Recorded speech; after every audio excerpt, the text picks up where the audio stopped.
बिस्मिल्लाहिर्रहमानिर्रहीम। अस्सलाम वालेकुम नाज़रीन, आप यूट्यूब चैनल देख रहे हैं। मैं इमरान खान हूँ। ख़बरों के नुक्ता नज़र से आज एक बड़ा तहलका खेज दिन था। सबसे पहले आगाज़ करते हैं इमरान खान साहब के केसेस के बारे में। साबिक वज़ीर आज़म इमरान खान साहब के केसेस लगे हुए थे इस्लामाबाद हाई कोर्ट में भी, और अपीलें भी थी इमरान खान साहब की बहनों की। उनके ऊपर भी कोई अमल दरामद नहीं हुआ। सुप्रीम कोर्ट ऑफ पाकिस्तान के अंदर से भी एक मैटर जो है इमरान खान साहब का केस, वहाँ पर भी अपील की गई थी, उसमें भी कुछ नहीं हुआ। बल्कि हाई कोर्ट में अजीबोगरीब सूरत हाल पैदा हो गई। हाई कोर्ट के अंदर जो है वो सलमान सफदर साहब ये बताते हैं कि हाई कोर्ट ये चाहती है कि फटाफट ये जो केस है 190 190 मिलियन पाउंड वाला, या जो अलकादर यूनिवर्सिटी वाला है, वो उसमें जो सरकारी अपील है उसको सुने।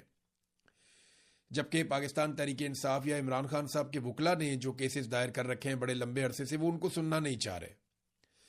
मिसाल के तौर पे सलमान सफदर का कहना है कि इस केस की अपीलें हाई कोर्ट क्यों जल्दी सुनना चाहती है, जबकि इससे कबल 5 अगस्त 2023 तोशाखाना फौजदारी केस की अपील अभी तक नहीं लगाई गई। वो 2023 वाले केस की अपील नहीं लगी अभी तक, और ना ही वो सुनी जा रही है। फिर 31 जनवरी 2024 के तोशाखाना 1 केस की अपील भी नहीं लगाई जा रही, ना वो सुनी जा रही है। ये अलकादर यूनिवर्सिटी वाला केस तो 17 जनवरी 2025 का है। तो अदालत इस अपील को ही पहले क्यों सुनना चाहती है? साफ बात है कि अदालत को हुक्म दिया गया है कि इस केस में इमरान खान साहब को सबसे पहले टारगेट किया जाएगा।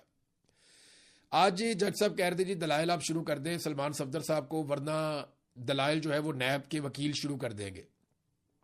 इस पे उन्होंने कहा जी मेरी इमरान खान साहब से मुलाकात ही नहीं हुई, मैं अपने क्लाइंट से मिलूंगा तो मैं उसका मुकदमा लड़ूंगा ना, मैं उसकी इजाजत के बगैर कैसे ये मुकदमा लड़ सकता हूं। तो इस पे जज साहब दबाव डाल रहे थे। तो लतीफ खोसा साहब का एक ताल्लुक भी है जज साहब से, वैसे यहां अदालतें ऐसी ही चलती हैं। वो आए रुस्तम पे, उन्होंने कहा जी हमें 2 हफ्ते का वक्त दे दें, हम इमरान खान साहब से बातचीत करके बाद में ये केस लड़ लेंगे।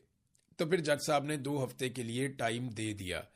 तो अब फिलहाल 2 हफ्ते की यहाँ पे एक टाइम ड्यूरेशन मौजूद है पाकिस्तान तहरीक इंसाफ के वकला के पास। सुप्रीम कोर्ट ने सजा मुअत्तली के इस्लामाबाद हाई कोर्ट का जो फैसला है, क्योंकि इस्लामाबाद हाई कोर्ट ने सजा मुअत्तली का मामला नहीं सुना ना इमरान खान साहब का, वो कह रहे हैं जी हम मेन अपील सुनेंगे, जो हुकूमत चाहती है वैसे करेंगे।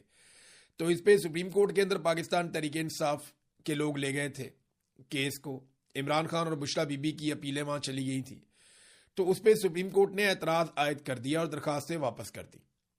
एतराज यह आयद किया गया कि नैब कवानीन में तरमीम के बाद ये जो मरकजी अपील समेत जो सजा मुअत्तली का मामला है, ये वफाकी आईनी अदालत सुन सकती है, लिहाजा अब आप इस मामले को आईनी अदालत में ले जाएं।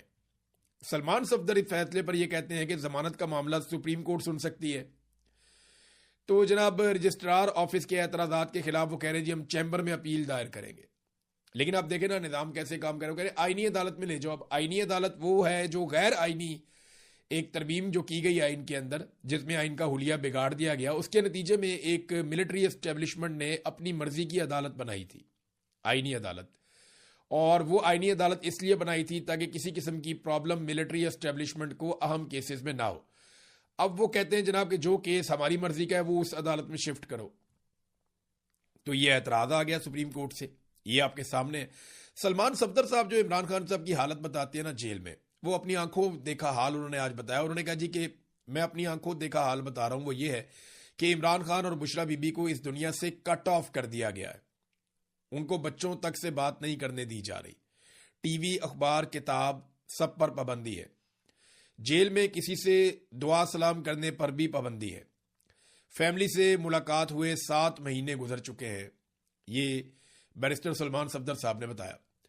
देखिए इमरान खान साहब के बारे में उन्होंने एक और बात बताई, और ये क्योंकि मैं पर्सनली इससे गुजरा हूं तो मैं आपको बता सकता हूं कि ये कितनी तकलीफ दे चीज है कि आपके पास कोई मुलाजिम आए या कोई बंदा आए जो आपको खाना देकर जाए, आप उसे सलाम करें और वो आपको सलाम का जवाब भी ना दे। यानी उन्हें इतनी भी इजाजत नहीं है कि वो इमरान खान साहब को सलाम करें या सलाम का जवाब दे दें। इसे कहते हैं कैद तन्हाई। ये मिलिट्री एस्टेब्लिशमेंट का एक तरीकाकार है दहशतगर्दों को डील करने का, कि उन्हें इस कदर कैद तन्हाई में रखा जाता है कि कोई उनके सलाम का जवाब भी नहीं देता, कोई आंख का इशारा भी नहीं करता कि बाहर कोई मामला ठीक है या नहीं है, कोई बात आपको नहीं बताते, आपको दुनिया से काट देते हैं। ये जो टाइम ड्यूरेशन है ये सबसे सख्त होता है। यानी मैं आपको जाती तौर पे एक तजुर्बा बताता हूँ, मैं कमज़ोर आदमी हूँ, लेकिन मैं ये मुतालबा करता था कि यार मुझे टॉर्चर करने के लिए आओ, मेरे साथ बात तो करो, कोई आओ तशद्दुद करने आओ, मार कुटाई करने के लिए आओ, लेकिन बात तो करो, कोई मेरे साथ बात करे, कोई मुझे सलाम करे, मेरा नाम ले, मेरे से बात करे, मेरे सलाम का जवाब ही दे दे। तो ये बड़ी सख्त ज़हनी अजियत होती है, जिस अजियत में इस वक्त इमरान खान साहब को डाला हुआ। और ये उनके वकील ने कंफर्म किया कि इमरान खान साहब ने उन्हें ये बात बताई है। अब खान साहब की बहनें अलीमा खानम और बाकी बहनें ये भी इमरान खान साहब के मुकदमात के लिए पहुंची थी अदालत में।